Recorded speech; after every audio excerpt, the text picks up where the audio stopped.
In today's tutorial, I'm going to show you how to disable and turn off the filter keys on your Dell laptop, tablet, or desktop computer. So this should hopefully be a pretty straightforward process here, guys. And without further ado, let's go ahead and jump straight into it.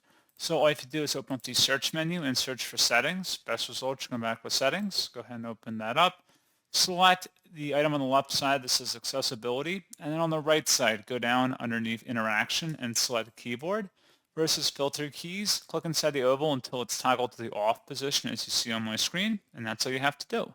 So pretty straightforward process, guys, and as always, thank you for watching. I do hope that was able to help you out, and I do look forward to catching you all in the next tutorial. Goodbye.